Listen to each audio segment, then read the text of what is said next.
Il eût cru, Jordan Bardella, 29 ans, président du Rassemblement National, a décidé que le monde entier devait savoir une chose. Il est hétérosexuel. Oui, surprenant, j'en conviens, dans une ambition intime sur M6, face à une Karine Le Marchand taquine, le jeune loup du Rassemblement National s'est fendu d'une déclaration solennelle. Je cite: « Je suis hétérosexuel, je peux vous dire le contraire pour vous faire plaisir, mais bon. » Et comme si cela ne suffisait pas, il a dessiné le portrait robot de sa dulcinée idéale. Brune, plutôt grande, avec du charisme et de l'intelligence. On dirait, somme toute, qu'il est en train de faire sa commande sur Amazon pour une compagne 5 étoiles. Vous ne trouvez pas? Mais bon, c'est un homme célèbre, il a du pouvoir, ou il en aura encore plus, donc c'est vrai qu'il va attirer les plus beaux partis. Mais soyons sérieux un instant. Pourquoi ce besoin soudain de clarifier sa fiche mythique en prime time sur une grande chaîne nationale? Bon, depuis des mois, TikTok et ses 2 millions de fans s'amusent à spéculer sur sa vie amoureuse, certains allant jusqu'à fantasmer une idylle avec Gabriel Attal. C'est mignon, c'est absurde, mais c'est surtout, convenez-en, un non-événement. Alors pourquoi Jordan? Pourquoi Bardella? D'habitude si discret, qu'on dirait un moine chartreux, choisit-il de répondre à ces rumeurs avec la subtilité d'un bulldozer? Tout simplement parce que le grand cirque politique est important et dedans chaque mot est un calcul et chaque confession une stratégie. Un politique qui refuse de parler de sa vie privée, ça existe, et c'est même la norme, et ça s'appelle peut-être la dignité. Mais Jordan Bardella, lui, a flairé peut-être le filon.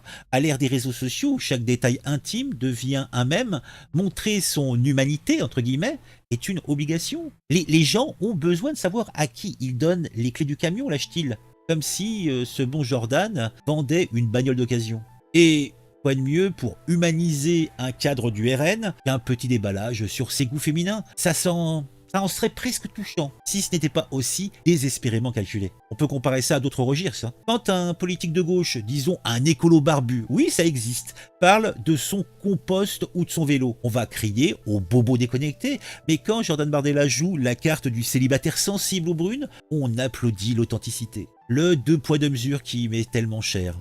Comme d'habitude. La presse, elle s'emballe. T'as BFM TV, Le Figaro Gala, tout le monde y va de son titre racoleur. Parce que oui, un politique qui parle de ses crushs, ça fait cliquer plus vite qu'un débat sur le déficit public, ça c'est évident, hein. Y a pas photo. Le plus savoureux dans tout ça, c'est peut-être le contexte. Parce que c'est pas juste Bardella qui cause de ses penchants dans un salon cosy, c'est Jordan Bardella qui, à 2 ans de 2027, doit déjà se positionner alors que Marine Le Pen vacille sous une condamnation à 5 ans d'inéligibilité. L'émission a été tournée en février et elle tombe pile au moment où les tensions entre la patronne et son dauphin font jaser la populace. Marine, depuis la Nouvelle-Calédonie, j'ai du mal à le dire, hein, lui met un petit taquet schla dans le museau. Je ne suis pas sûr que Jordan connaisse très bien les problèmes de l'archipel. Bon, traduction pour vous, reste à ta place gamin. Mais sur M6, Bardella se pose en recours présidentiel, en jeune leader, fidèle, entre guillemets, mais prêt à prendre la lumière. Bon, ses confessions intimes, peut-être une façon de dire « Regardez, je suis un mec normal, pas un apparatchik froid ». Et il semblerait que ça marche. Les réseaux sociaux s'enflamment entre moqueries, oui sans doute, et soutien. Sur X, on lit tout et son contraire, des fans qui saluent son courage, parce que il en faut du cran pour aimer les brunes. Bah oui, visiblement c'est un grand courage. Et des critiques qui pointent une diversion face aux vrais enjeux, comme la violence, la LGBT-phobie, va savoir.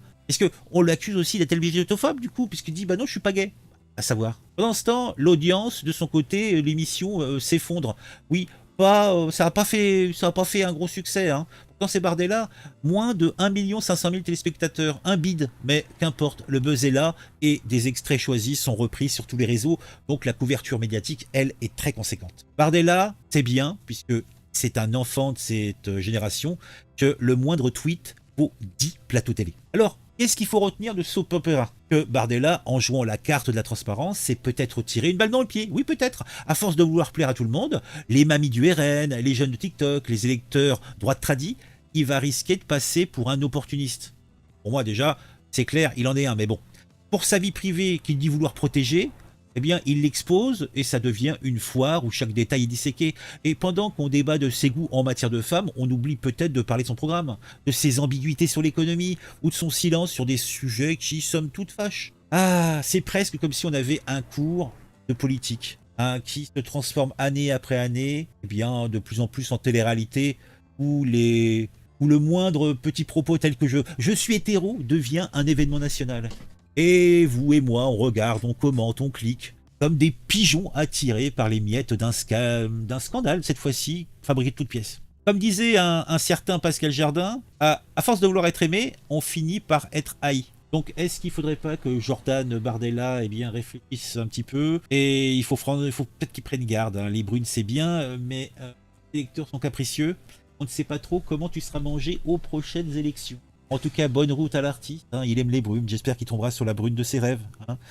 Ah, et puis les beaux gosses, moi je sais pas, mais il a pas l'air vilain comme garçon, donc je pense que niveau galipette, il doit être satisfait. Puis s'il aime les bonhommes, hein, on s'en fout. Donc le mot du jour, hein, pour ceux qui me suivent, qui participent au jeu, donc pour ceux qui sont arrivés jusqu'au bout de cette vidéo, tant qu'on fait rire, le mot du jour c'est Bardala Lala. Bardella Lala, donc c'est à introduire dans votre commentaire que vous laisserez, sinon pour ceux qui découvrent le jeu, bah participez. Pour les autres, eh bien si vous êtes là, abonnez-vous à la chaîne si ce n'est pas encore fait, mettez un j'aime, c'est important pour le référencement. Et puis n'hésitez pas à lécher une petite piécette, à vous abonner à la chaîne, etc. des villes, etc. des champs. À très vite.